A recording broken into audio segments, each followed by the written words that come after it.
నాకో లక్ష్యముంది. మానవ జాతిని ఒక్క తాటిపైకి తెచ్చి శాశ్వత ఆనందాన్ని అందించడమే ఆ లక్ష్యం. నేను ప్రతిజ్ఞ చేశాను. సత్యపథాన్ని వీడిన వాళ్లను తిరిగి సన్మార్గం పట్టించడమే ఆ ప్రతిజ్ఞ. నాకో నిరంతర కార్యముంది. బీదసాదల బతుకుల నుంచి చీకటి ఛాయల్ని తొలగించి వెలుతురు ప్రసాదించడమే ఆ కార్యం వెనక ఉన్న ముఖ్య ఉద్దేశం.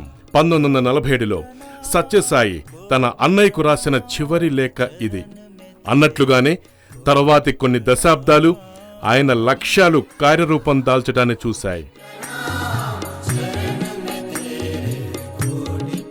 ప్రేమ, సేవ, భక్తి తత్వాల్ని మేళవించి ఓ కొత్త మతాన్ని ప్రబోధించారు సత్యసాయి బాబా. ఆ మతం ఉద్భవించింది పుట్టపర్తి గడ్డపై.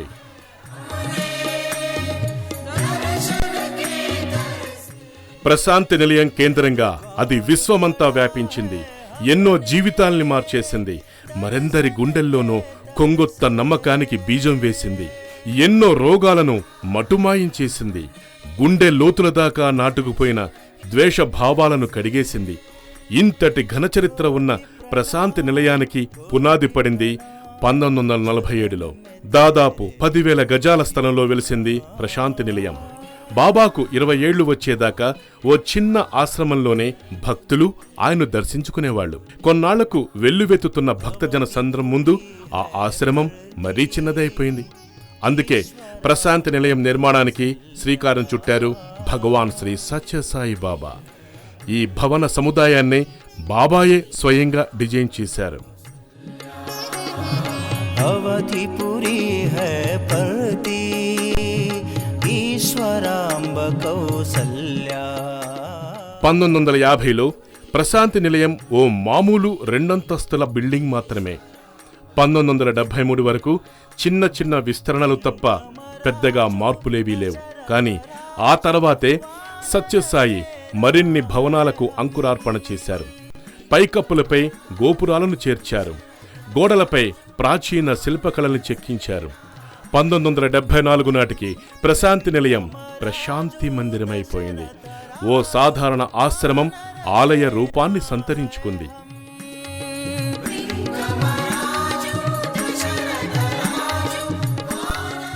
ప్రశాంతి నిలయం భగవాన్ సత్యసాయి జీవిత సారాన్ని, ఆయన సందేశాల్ని అణువణువునా ప్రతిబింబిస్తుంది. మానవ రూపం, దైవత్వాన్ని ఆపాదించుకున్న వైనాన్ని ఇక్కడి శిల్పాలు కళ్లకు కడతాయి. ఇక్కడి ప్రతి మందిరం భగవంతుడి తత్వానికి ప్రతీక. సత్యమార్గాన్ని మరిచి పక్కదారి పట్టే వాళ్లకు ఇక్కడి గోపురాలు దిక్సూచి లాంటివి. ఇంతగా బాబా తత్వంతో బంధం పెనవేసుకుంది కాబట్టే ప్రశాంతి నిలయానికి ప్రపంచం నలుమూల నుంచి అశేష భక్త జనవాహిని ప్రవహిస్తోంది. బాబా బోధనలతో జన్మను చరితార్థం చేసుకుంటోంది. తను నమ్ముకుని వచ్చిన వాళ్లను బాబా ఏనాడూ నిరాశపరచలేదు. వేలుపట్టి మోక్ష మార్గం వైపు నడిపించారు. ఇక్కడ్నుంచే తన సేవాతత్వాన్ని విశ్వవ్యాప్తం చేశారాయన.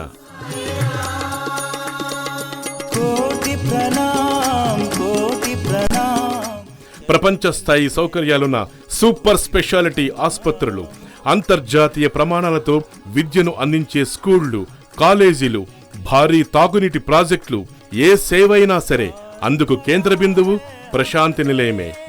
ఈ చోటు నుంచే బాబా తత్వం విశ్వాంతరాళానికి విస్తరించింది. ఈతి బాధలతో అలమటిస్తున్న మానవ జాతిని అక్కున చేర్చుకుంది. అంతిమ లక్ష్యానికి చేర్చింది. అందుకే సత్యసాయి జీవన ప్రస్థానంలో ప్రశాంతి నిలయానికి అంతటి ప్రాధాన్యం. YoYo news, Hyderabad.